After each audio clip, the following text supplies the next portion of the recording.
कि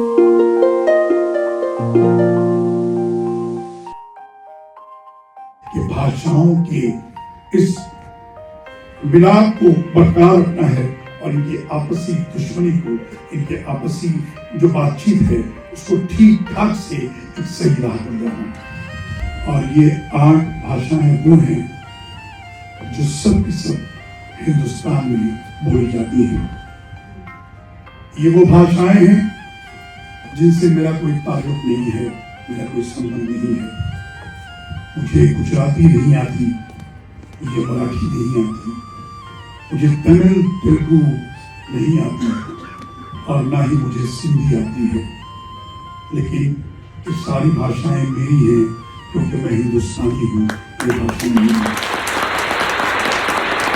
भाषाओं के बीच में जो लड़ाई झगड़े हैं, उन झगड़ों को समाप्त करने के लिए इस तरह का एक नया आयोजन किया गया।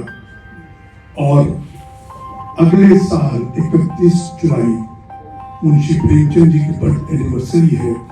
उस मौके पर हम इस मंच पर हिंदुस्तान की 28 भाषाओं में प्रेमचंद गाएंगे। ये आप एकदम निश्चिंत रहिए।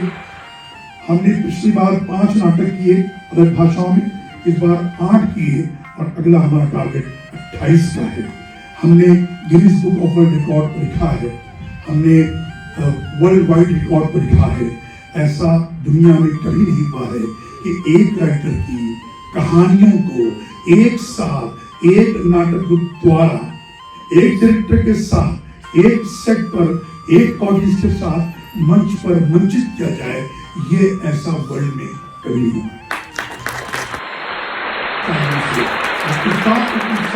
आपको मानना पड़ेगा कि कम से कम इस हॉल में तेलुगु भाषा के लोग दूसरी भाषाओं के मुकाबले में ज्यादा रहे। तो मैं ये नहीं कहता कि बाकी लोग क्या इशू था, कि मैं जरूर कहूंगा कि बाकी भाषाएं भी अगर हमारे साथ जुड़े, हमको सपोर्ट करें, तो हमारा 2024 का मिशन बहुत ज्यादा कामयाब हो।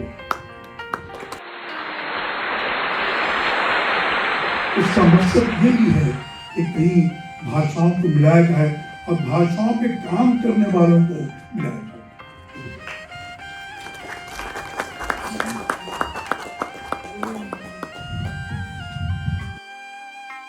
चिंतित नहीं होता। मैं वो शख्स हूँ जो ऑडियंस हो ना हो, 2 हो, 4 हो, 10 हो, 100 हो। अभी मैं बिहार से आ रहा हूँ, बिहार में 5,000 ऑडियंस के सामने ड्रामा करते हैं। अभी मैं आ रहा हूँ, तो ये ठीक है, की बात है। उसका 8 भाषाएं लोगों समझाओगे समझ में नहीं आती है, इसलिए हम नहीं चाहेंगे। लेकिन मुझे लगता है कि प्रेमचंद बहुत आसान है, हर भाषा में आपको समझ में आते हैं। आप जितने भी लोग बैठे हैं, मैं आपसे पूछना चाहता हूँ एक सवाल कि क्या आपने जो 8 भाषाएं देखी, आपको प्रेमचंद समझ में नहीं आए? आया sir.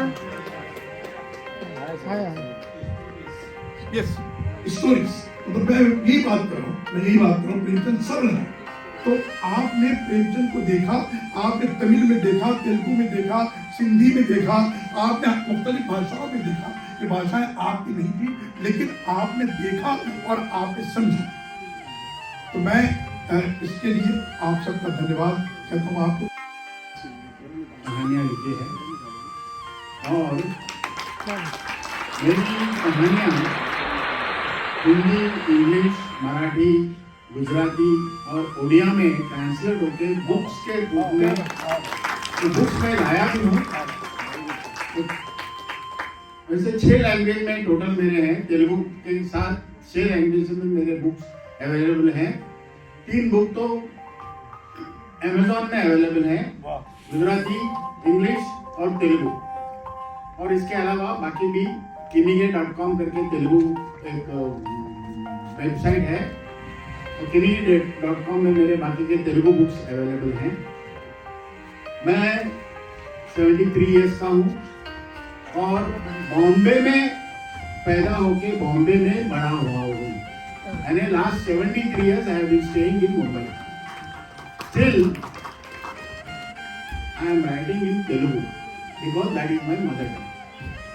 And I know Marathi, Gujarati, Hindi, English and Telugu. These 5 languages and I can read Kannada. So this way मैं अनेक भाषाओं को कदर करता हूँ.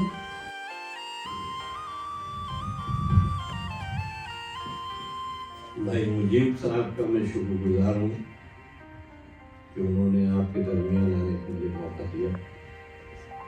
मुजीब भाई यकीनी तौर पर मुबारकबाद के मुस्तहक हूँ कि वो पूरी संजीदगी और मतानत के साथ बहुत डेडिकेटेड तरीके से मुंशी प्रेमचंद के मुख्तलिफ अफसानों को, जिसकी काफ़ी लंबी श्रृंखला है जिसमें हम लोगों से मुंशी जी के अफसानों को विकास कर रहा है, वो बहुत मुबारकबाद के मुस्तहक है. उसी तरह से उन्होंने मुंशी जी के उन अफसानों को 8 ज़ुबानों में जो आज यहाँ इस तरह से जो है उसको दिखाया, वो यकीनी तौर पर मुबारकबाद के हकदार हैं कि वो एक बहुत संजीदगी के साथ एक बहुत बड़ा काम कर रहे हैं और उनके इस काम को हम बहुत कदर की निगाह से देखते हैं, क्योंकि मुंशी जी अपने अहद में बहुत आगे की सोच रखते थे, खास तरीके से दलितों के मसाइल पर, औरतों के ताल्लुक से.